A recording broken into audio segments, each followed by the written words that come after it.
Hello, everyone, and welcome to the inaugural first test episode of No Words Apple Juice. I'm Cameron. And I'm Jake. And today we're going to say a whole lot of words. And drink absolutely no apple juice. So, what we're doing here is, this podcast is here because me and Jake have opinions. We have a lot of opinions about topics, and too many people aren't hearing them. And so we need to change that. We're going to remedy that situation right now. And you're going to listen. Yeah, so for the next hour or so, your asses are ours, and you're going to get to hear what we have to say. Rip all of you. Yes, and so this week's topic was Jake's idea. And do you want to present it to them?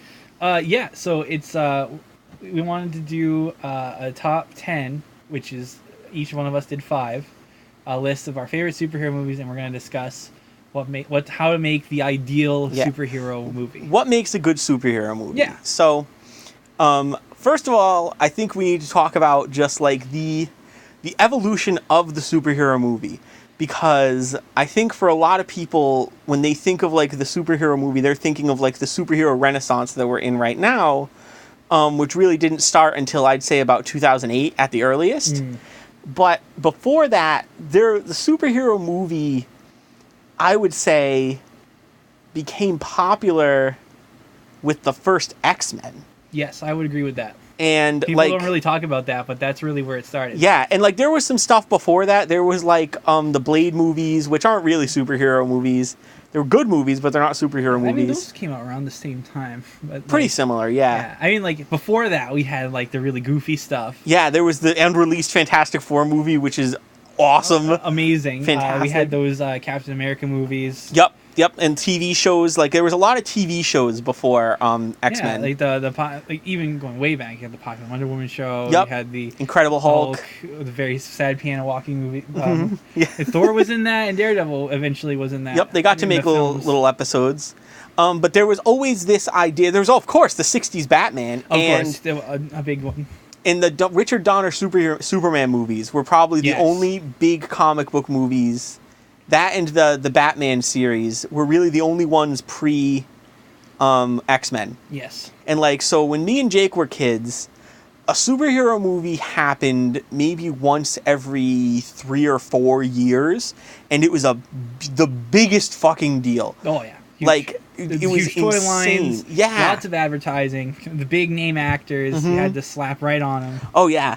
And like when it happened, it was the craziest thing because just there was nothing else like it. Like I can remember walking out of X-Men 2 and thinking it was like the greatest thing I had ever seen in my entire life. We had definitely had that huge X-Men craze, that X-Men phase, and they were good movies, especially for launching something like that. They were good, and like to be fair, they did set some precedences that we're still dealing with currently. But for what it was at the time, it was good. But like every great movie has that issue. Star Wars has that issue. Guardians of the Galaxy nowadays has that issue. But we can go into that later. Yeah, it's always there always needs to be a first step, and I feel like X-Men was what we needed for that first step. Yes.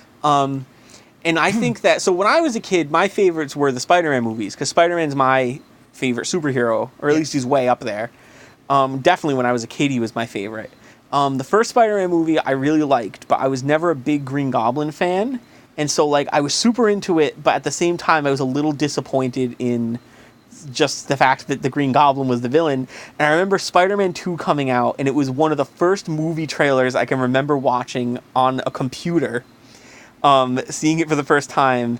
And it's like Tobey Maguire and Kirsten Dunst are in a restaurant and they're talking about their relationship issues, and then a car comes flying through the window and Tobey Maguire catches it, and then Dr. Octopus comes walking in, and like some fucking like 8 or 9-year-old Cameron couldn't handle seeing Dr. Octopus because he was one of my favorite supervillains. One of mine. Oh yeah. I had the same, actually I had the very similar experience where I was like, I am not a huge fan of the Green Goblin. This movie's great. And I like Tobey Maguire Spider-Man, but I'm not huge on the Green Goblin. Dr. Octopus is one of my favorites. When I was younger, I was really into the 90s Spider-Man TV show. Yes, that's such a fun show. It was a very fun show. I was super into that. And the only episode of that show I had on VHS tape was one of the Hobgoblin episodes. And so, like, I got a lot of mileage out of that VHS tape to the point where I forgot that the Green Goblin was a thing. Mm-hmm. And so, like, I was like, oh, I saw, like, the glider in the trailers or whatever, and I was like, oh my god, they're going to do Hobgoblin in the movie. And I was like, it's the Green Goblin. And my dad explains, like, no, it's the Green Goblin. Mm-hmm. I was like, oh, that's dumb. I was so into the euphoria of a Spider-Man movie that for a moment I lived in a universe where the Green Goblin didn't exist. That was a Hannibal Buress quote. Yeah. But yes, like the cartoons were a huge deal. That like, was in the 90s, yeah. Like before the movies, like the Spider-Man cartoon was the biggest fucking deal for me. Also, a funny story that the big superhero cartoon buzz started because of X-Men 2. Did it? The X-Men Fox one was one of the first like rig. Oh yeah, you're right. Because it was like Batman the Animated Series was a big deal. Yes, and that was like a fantastic show. Yeah. And then like other ones picked up. But you're right. And the X-Men one was one of the biggest ones. Yeah, like because you had the Spider-Man one in the 60s, like that, the classic. Where you get all the memes from and all, and that lasted a really long time. But like that was it still in that silly comic book thing. It's like the first cartoon that was really trying to tell a story and its own take on like the superheroes was that X-Men show. Yeah. And it really created that whole thing. And it's weird because I never watched that show. Yeah, no, it's I don't know if it'd stand up nowadays. I haven't watched it in a long time, but it was good. It's still that fast pace, like way too fast paced kind of thing. It's very much in keeping with the rest of it, and because it set the tone and the pace and everything. But we did get lots of good stuff out of that. And of course, X-Men Evolution as well. Yep. One of my personal Was favorite that the one where shows. they were in high school? Yeah. That one I did watch. That was so good. That was the one with like goth rogue. Oh yeah. Oh, I watched that show a lot. And the intro was scandalous. Oh. You saw Kitty Pryde and Rogue like doing like the dance, like the early 2000s the club 60s dancing. white girl in the club dance. Show those armpits. Right. Oh my god, I loved that show. I can remember there was one gag in that show that like for whatever reason sticks with me to this day, where it was the episode was like, I think it was like they find a way to slow down Nightcrawler's teleportation so that he can see where he goes in between. And like he ends up in essentially like another version of their high school, but there's like these weird monster things in there. And the only other thing I remember about that episode was there's a point where he drags one of the other guys in with him to show it to him, and they are in the gym, and the guy's like, oh my god, let's go into the girls' changing room, and Nightcrawler's like, that's where the simulation ends. And he's like, damn, like that's the one dumb gag from that show that I remember. The thing I always remember is the scene where I think like the principal or someone, one of the teachers is actually Mystique. Oh. And Toad is there, and they're talking, and then Magneto shows up, and he's voiced by Chris Judge, who would go on. Well, he was already doing it at the time, playing Teal'c in Stargate, but very prominently and more recently, as of the taping of this, Kratos in God of War. Oh my god. the newest one. It's the one, War. Dad of Boy. Dad of Boy. So he shows up, he just kind of is there all of a sudden, and he's like really big and buff, and he has the helmet, you don't see his face, and you just have like glowing eyes, and then just like the deep grizzled, like, because Chris Judge is definitely channeling his Kratos before Kratos. Really, so Kratos is channeling his Magneto and the deep voice, and he just starts talking. It's like really out of place because he's in like the full costume and everything. And everything else was redesigned to look like hip and new, but not Magneto. You know, Magneto is always late, like old and living in the past. So on the topic of Magneto, really quickly, yes, I think that for all the things that didn't hold up about the first X-Men movie, the opening scene of that movie is probably one of the greatest comic book movie moments of all time. I don't know if you remember it. Vaguely, but if you explain it So to our it's, lovely viewers who may not have seen the Yes, film. so if you haven't seen it, the opening scene is it's Magneto when he's a child, but we don't know it's Magneto yet. And he's being led into a concentration camp by the Nazis. I remember this now. And I can't remember the exact, but they're leading his mother away from, like, they're separating the children from their parents, and they're dragging his mother away, and this big metal fence is closing, separating them, and he's, like, screaming and trying to get to her, and then the fence starts to, like, bend towards him. Like, it's a fantastic opening scene, and, like, considering that this was the first comic book movie, really, that had been made, like, post the big CGI boom, when, like, we now had the effects to really show what the comics had been doing. As an opening scene, that was, like, incredible. Oh yeah, it was very powerful. Yeah, and they essentially recreated it for First Class, I think. Yeah, they did. They went a little bit more into it, but it was a very strong, powerful opening, and just in general, they did a lot, and they had a large cast, and they did a lot with them. Yeah, and that was a big thing that I feel like that is something that modern film with a superhero could really learn from. So I really feel like they've lost that, because despite, like, yeah, they may not have gotten a lot of screen time individually, but you still got a lot out of it. They would generally keep, like, 2 or 3 big name X-Men on screen together most of the time. Yeah, but, like, enough were big that they interacted, and they had enough interaction as a team, and I feel like we haven't even had that in the current era of Marvel films for a while. Yeah. Since, like, the first and second Avengers movies. Yeah. Well, the thing is this was the case with X-Men, and I feel like this is also kind of the case with Marvel, is that the more, like, they originally started with the perfect number of characters to give them all enough screen time where they were constantly able to interact, and it felt like everyone was involved all the time. And then, like, X2 came out, and they had to introduce more characters, and, like, they did a good job with it. They knew which characters to give a lot of screen time to and which ones not to.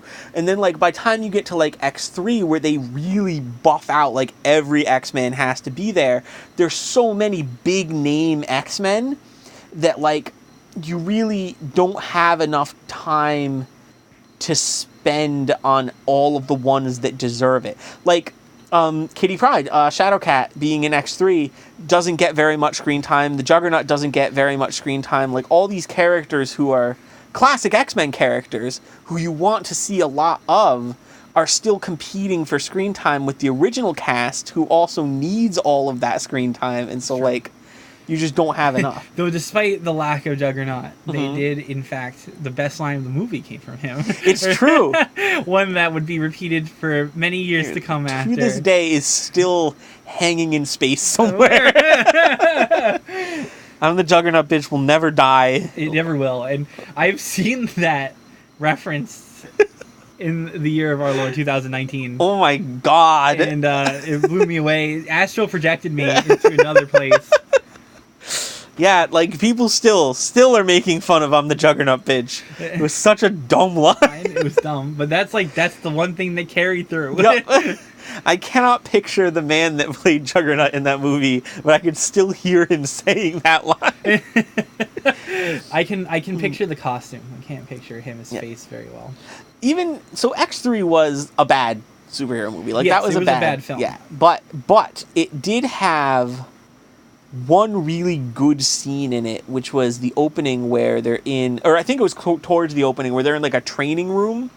Oh yeah, the danger room. Yeah, and they're fighting, like, fake Sentinels. I really liked the Sentinel design in that, arguably more than I liked it in Days of Future Past. Yeah, it was more classic. It was like the silly, it's a robot looking. Yeah, like, kind of 60s robot looking design. And, like, the ones in First Class were okay, but they didn't feel as threatening as, like, the classic one. Yeah, no, absolutely not.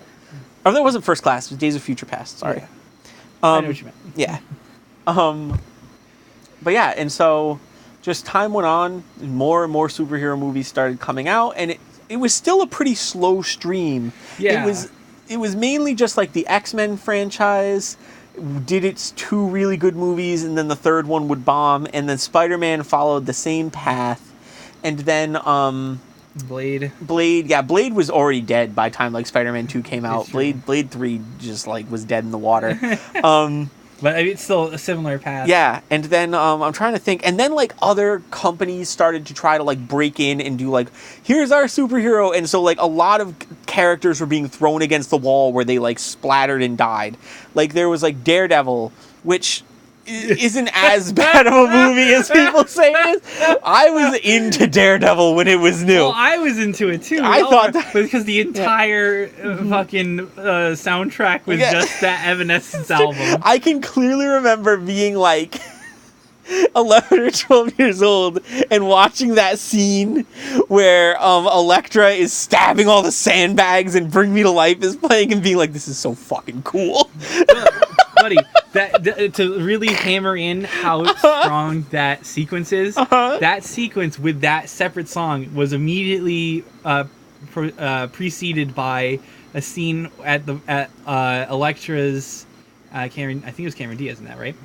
Oh God, I can't remember. I think it was her. It might have been. Don't quote me on that.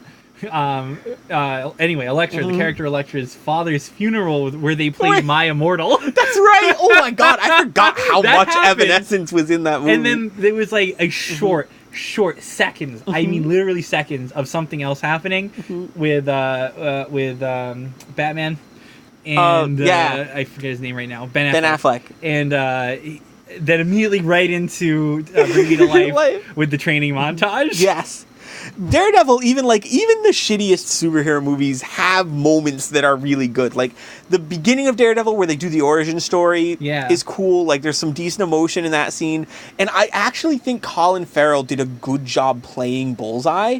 I just wish they had given him more of a costume, and that's indicative of that period of superhero movies. Which is kind of something we alluded to earlier, because like the X-Men series was good, but what they did to kind of bring it to what life was like in the early 2000s was they minimized the designs while keeping like the feel of the designs. Yeah. So they all had you think of X-Men, you think of the yellow and blue suits. Right. Like that's a huge thing with them, and that's what everyone was familiar with. And so what instead they did is they kept them having the leather suits that but now was they're indicated, black, but now they're all cool. black, and they have like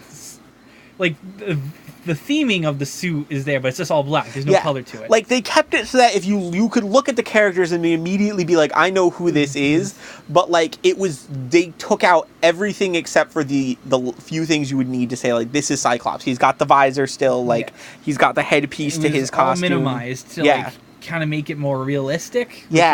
Realistic, grungy, very in keeping with what was popular at the time to reach a modern audience, and it worked. But the problem was, because it worked, everyone thought that you could do that with everything else. Exactly. And where the Spider-Man movies stood out is that they were less about that. Like, the Green Goblin, there's that... If you ever get the chance, look up the test footage of what the original Green Goblin mask was going to be, because Sam Raimi really wanted to do the old school Green Goblin mask, and they built an animatronic for it, but it was so horrifying looking on a person that they were like, we cannot put this on screen. But you can see the test of like the guy wearing it, and it like emotes and shit like that, and it's all like really, really unsettling. I've never seen this. Oh my God. I have to show it. I have to show it as soon as this is so, over. So funny. And then they were obviously like, no, we need to do like the green solid mask that doesn't move. Which was fun. But even that was like a very over the top, like funny costume. Thing with it was over the top. Yeah, which is because it was Sam Raimi. Exactly. But, and that was what set it apart from the other ones at the time. Yeah, because literally everything else was using the black leather, including like it was reddish, but it was still that. It was still dark. And poor Bullseye, he just wore like whatever Colin Farrell wore to the office that day, and then they drew a little bullseye scar on his forehead instead of like the crazy black and white suit with the big fucking Target logo in the middle. Oh yeah. Jebediah owns that now. Yeah, Jebediah E. Target. Me and Jake's name for the Target dog. Well, you know his name is Bullseye, but it's not. It's not. Jebediah E. Target. That's his name, and he runs the company. He's the CEO. He's the CEO. And he is a Southern man. Yes. But it'll take longer to explain that to you than the joke is actually worth. Anyway, so yes, but that was how it was going. And then there was the Fantastic Four movies, which were a thing. for their credit, I would say I'm going to make a bold statement and say that the Fantastic Four movies were actually a step in the right direction, but they stepped too far. They were the ones that said, like, okay, even more than like the Sam Raimi Spider-Man movies were like, we're going to try to be silly and not take ourselves very seriously.